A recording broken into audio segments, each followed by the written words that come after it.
But what Rob asked me to do today is come and talk to you about Pioneer itself. What is Pioneer? Who are we? Relatively new to Western Canada, so many of you guys might not know much about the company. So what he asked me to share with you is where we came from.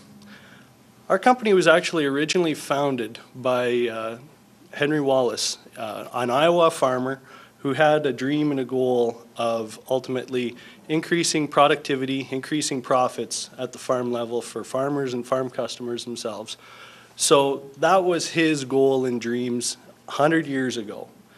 He was the first person to develop and commercialize, to commercialize and sell hybrid canola, or hybrid corn, pardon me.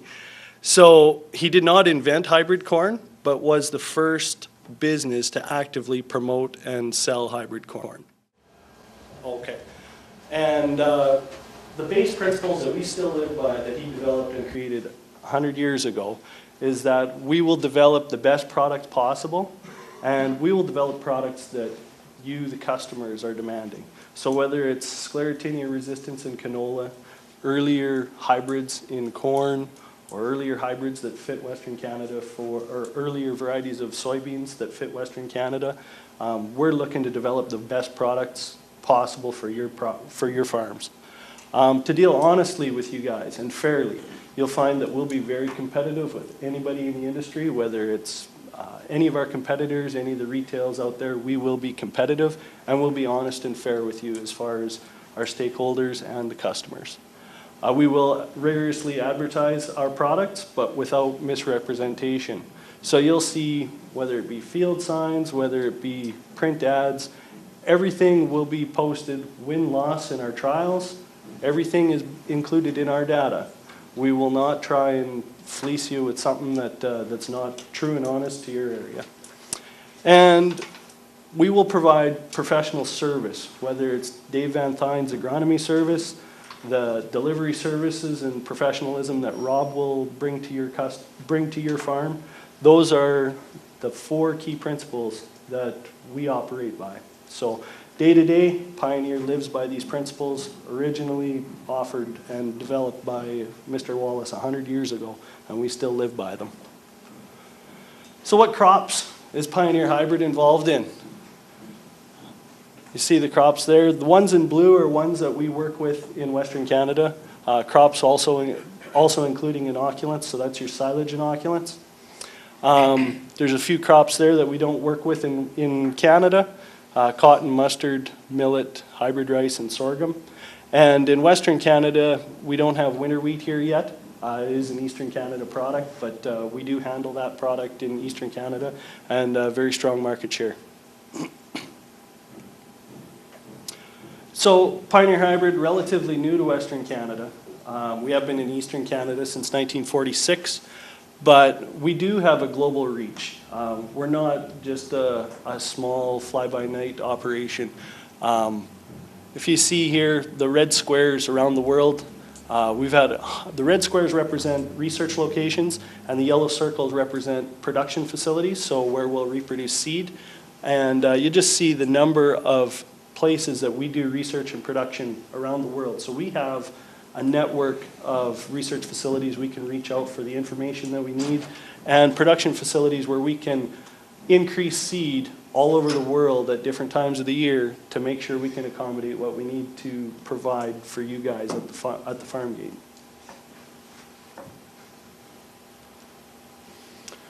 So again, I said in Canada the business was established in 1946 and employs about 400 people in Canada right now. So staff like myself, that doesn't include our rep network like what Rob operates. Our head office right now is in Chatham, Ontario for Canada. Currently we're just undergoing some changes, and DuPont Pioneer sees the opportunity in Western Canada, and we are loading heavily into investment in Western Canada. We just developed a Western business unit, and we have a Western head office in Saskatoon, just opened up roughly 6 months ago.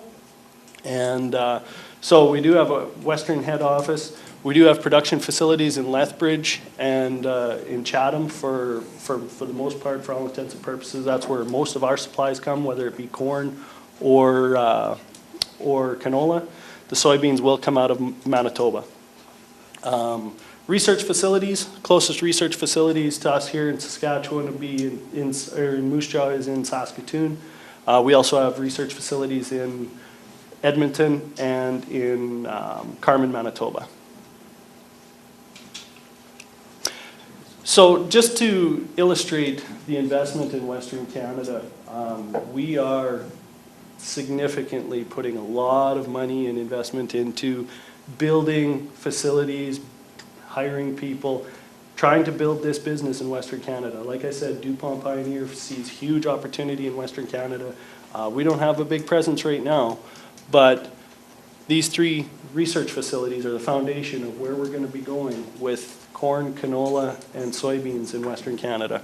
And several millions of dollars in the last 2 years have been spent in Edmonton, new storage facility in Saskatoon with new greenhouses, and a major expansion in Carman, Manitoba, where we're working on new irrigation projects, and that's where a lot of our canola research is being done, is these 3 facilities. So as far as people, in 2008, we had 200 employees in Canada, 98 in Western Canada, and 400 to date. So we've significantly ramped up the number of people, whether that's scientists, whether that's account managers, area managers, number of staff out there trying to promote the business and get our feet under ourselves to drive the business in Western Canada. Reps in Western Canada, in 2008, there was 98, and to date, there's well over 140. So reps like Rob, servicing areas like the Moose Jaw area. If I look back 10 years ago, I do believe there was only 2 reps in southern Saskatchewan. Right now, there's roughly 30. So we've taken that in 10 years up significantly. So how do we make our decisions on what we do and what are we going to drive for business? Ultimately, it comes down to the grower's needs. And the sales and marketing team will make those decisions and forward them on to research, and we will try and create the genetics that you guys request. And ultimately, they need to increase yield and sustainability, reduce costs, and increase the value, net returns on your farms. So when you guys tell us you need sclerotinia-resistant canola, that's what we're working on. When you tell us you want something that's shatter resistant, that you may in the short future be able to straight cut, we are working on that. You'll probably see that in the next couple of years. Clubroot resistance. Clubroot's become a big problem. We're the only company in the market right now that has taken the forethought to look at clubroot resistant varieties. So that's how we make our decisions on what we're going to do. It's the feedback from you guys. So it's very important. If you're experiencing problems, you need to feed those back to Rob, and we need to help work together. Maybe there's something we can work on to get to where we want to be. So just to give you an idea, some of the things that we're working on, we're here to talk about soybeans today. Limiting factor of soybeans right now is maturity levels. In our pipeline, we have 006 and 007 soybeans right now. We will be looking at 003s and 004s. Dave will elaborate on what that all means, but ultimately it means earlier maturity. And those are the ones we're going to be working on for the next couple of years. We will have a triple zero soybean in the next 5 years for sure. So those are some of the things. As far as corn, we're continuously, the backbone of our company is, and pride is in corn, and we do have a number of varieties of corn that you will be able to use for grain, silage, grazing, that are going to be continuously breeding for earlier corn that fits Western Canada. I do believe there's about 10 varieties that are earlier right now in our pipeline than our current earliest grain corn. So there's going to be by 2025, roughly a 1,950 corn heat unit, which would easily combine. Compare that similar to Durham for heat unit requirements. So that's coming down the pipeline.